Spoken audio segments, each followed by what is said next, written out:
Alright, just wanted to put together a quick video with some pictures of some new gear that I spotted that's out or coming out for 2018. Alright, first up, hydration.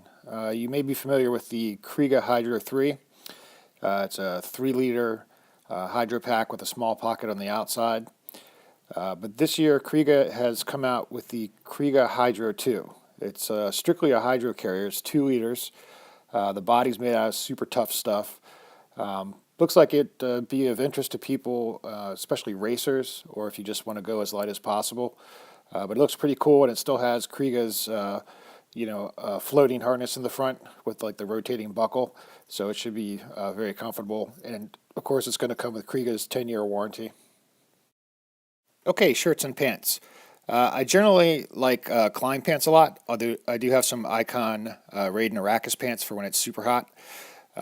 But Klim's come out with a new Mojave jersey that looks to be a really open weave, and it's supposed to actually be soft, not like a crunchy fabric, but still tougher than a regular jersey, so that might be a good option.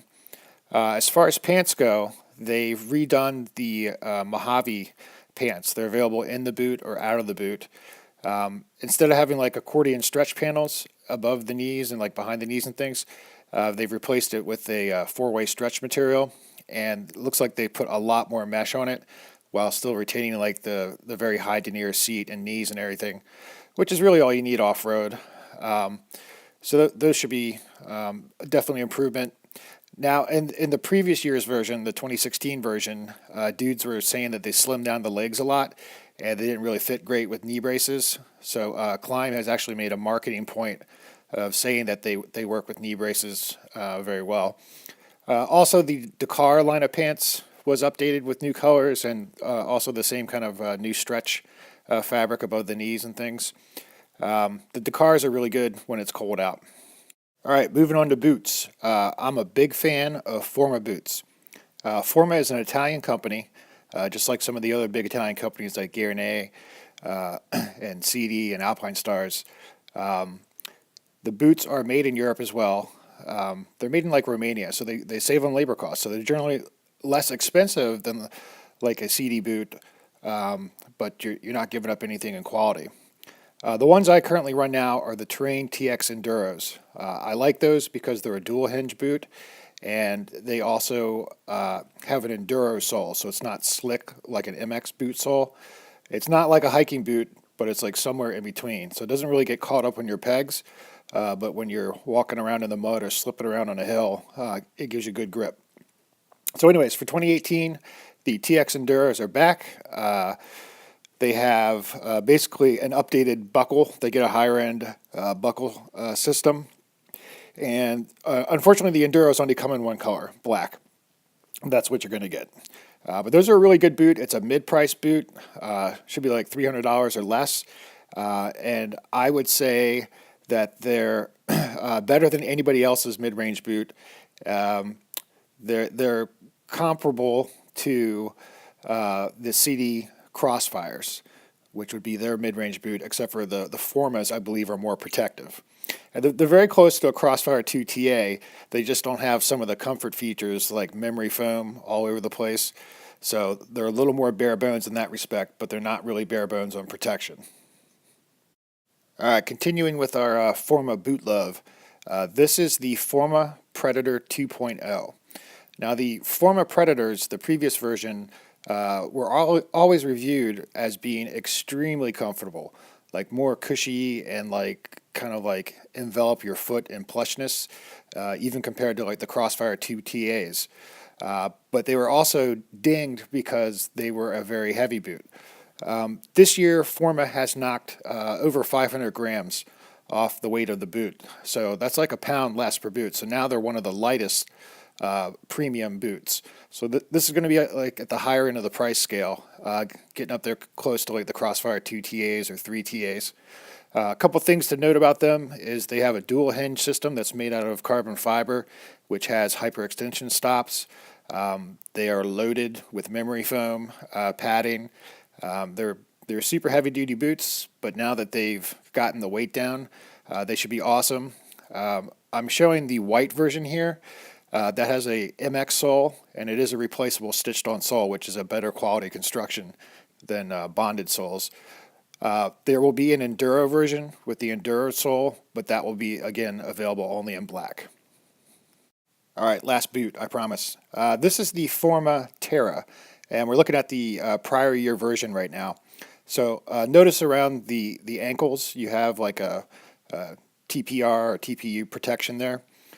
This year they have the Forma Terra Evo, and what they've done is they've added a hinge to it on the outside and what they call their FCS or flex control system to greatly strengthen or limit the amount of like side-to-side ankle flex. So it should be a much more protective boot. Now this is an adventure style boot or dual sport type boot. It is waterproof. It's not Gore-Tex, so it doesn't have a Gore-Tex price. But this would be competing with the Alpinestars Corazol, which is like the non-Gore-Tex version of the Toucan. And they're both about the same price point, about $300 some. But looking at the features of the two and owning the Toucans, I would, for trail use, if I was going to wear these on the trail, I would prefer the Formas. All right, let's get into some protection items. Now, I personally prefer knee braces. Other people like guards. It's, a personal choice. Leatt previously had the C-frame knee brace, which only had a hinge on one side, and like the inner part of your knee was open. This year, they've come out with a more traditional type knee brace that has dual hinges. It looks an awful lot like the Pod K4, which is what I have. I don't really know anything about them, but they're out there to investigate, check out reviews, see what you can find, and see what you like. Okay, moving on to goggles. I was using the Dragon NFX, but last summer I got a pair of the Racecraft goggles, and even though I bitched about them at first, it turns out that I like them better. Cool thing about 100% is they have different goggles at different price points, like the Strata, Accuri, and Racecraft. Some of the differences between those obviously would be different colorways, but they also, like the Racecraft has more layers of foam than like the Strata, for example. But now they've come out with the Racecraft Plus. It has a little bit redesigned goggle lens ridge. It has 4 layers of foam. But the big news is it has an injection molded polycarbonate lens, which is optically correct. So the previous lenses were like that thin Lexan kind of sheet, or if you got like the dual pane one, it was a little more protection. But this lens is a tremendous upgrade in eye protection, and 100% listed as being compatible with the Strata, Accuri, and Racecraft. So the lens itself is about $27. So if you just want to upgrade your existing goggles, it should be inexpensive to do that. They also have other lens colors like HD lenses with different tints that are supposed to enhance visibility under certain lighting conditions. But you can check all that out on the 100% website. All right, gloves. So far I didn't really see anything just window shopping that jumped out at me. I'm still rocking the Rev'it Dirt 2s, which is what you're looking at here. Maybe Rev'it's going to update some of this stuff, or somebody else will come out with something cool. But these are the gloves I prefer. Another good option is the Rev'it Sand 3, which are very similar.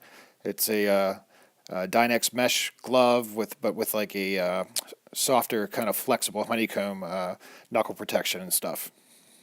All right, upper body armor. This is the venerable Fox Titan. It's a CE rated back protection. The shoulders and things aren't CE rated, but they're pretty substantial. I had one here. The news this year is it comes in this disgusting orange color and black. So if you wanted a white one, better find one on closeout while you can. As far as fit goes, like I said, I had one here. If you have a dad bod, it will fit tight around the waist and kind of around the chest. So you might want to go a size up or even 2 based on the size chart. But I see a lot of people wearing these, and I think it's probably the best value protection. It's not expensive. It's a little over, like $120 some, and it's pretty comprehensive coverage. All right, sticking with Fox. This came out last year. It's the Fox Raptor CE, not to be confused with the regular Fox Raptor.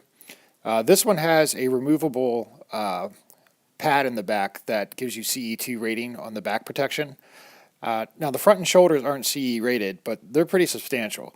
One of the other great points of this is if you look at the rib plates, a lot of armor does not include any type of rib protection. And it's very easy to get a rib up in there and break your ribs if you tip over. Ask me how I know. So the plates on this are really good, rib coverage. All right, Fox is at it again. New for 2018, this is the Fox Airframe Pro. A difference here is that it's a CE1 rated back. The front is CE1 rated. I don't think the shoulders are rated, but if they were, they would only be CE1. Again, it has the substantial rib plates, which is excellent. Both this and the Raptor CE are neck brace compatible. The only thing goofy I saw about this, I watched a video of a guy got a hold of one of these in Russia. It appeared the shoulder cups are held on under the epaulets by Velcro, which was a little weird looking. But anyways, I would check it out if you're interested. All right, this was new last summer, but originally it was only a European distribution. Now it's in U.S. distribution from Alpinestars. This is what they call the A10 full chest protector. They do have an A10 that is just front and back, and they have like an A4 and various things. The big thing with this is, again, it has substantial rib plate protection. It is CE level 2 front, CE level 2 rear, and the shoulders are rated CE level 1. I own this piece.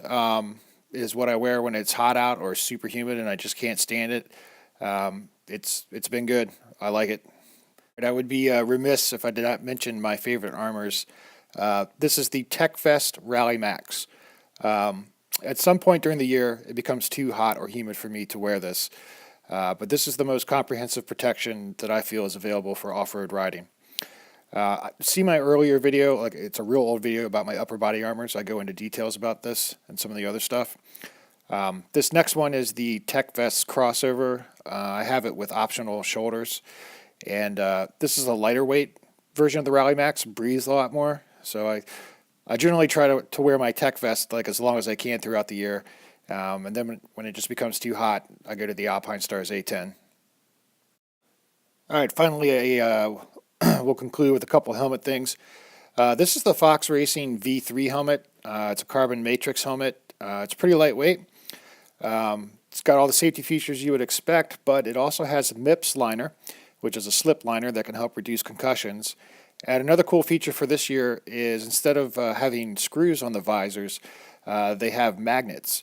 So the visor won't just like flip off if you bump up against a tree, but if you have an actual crash, the visor will fling itself away by releasing, the magnets are only so strong, and that can help prevent rotational head injuries. The Fox V3 is considered a premium helmet, but as far as premium helmet pricing goes, it's expensive, but it's not the most expensive helmet. All right, this next helmet is the Troy Lee Designs SE4 Carbon. This is a very interesting helmet. It is a carbon fiber shell construction. It is extremely lightweight. Appears to have excellent venting with top vents, which would be great in the single track when your head's just steaming. Safety features has all the usuals you would expect. A couple interesting tweaks to it is it has the MIPS liner, the slip liner. But they also did some research and they increased the density or thickness of the EPS liner in the most common impact zones, like to the front of the head and the rear of the head. The rest of it is still like within all the safety specs, but they put a little more in spots you're most likely to actually hit your head for extra safety. This looks like a great helmet, other than it comes in a bunch of really loud, obnoxious colorways, and it does have a very premium price, but something to look at. All right, well, that's about it. If I see anything else that catches my eye when I'm window shopping, so to speak, I'll put another video out. If you got something that you think is cool, go ahead and drop it in the comments with a link so other guys can check it out. I'll see you.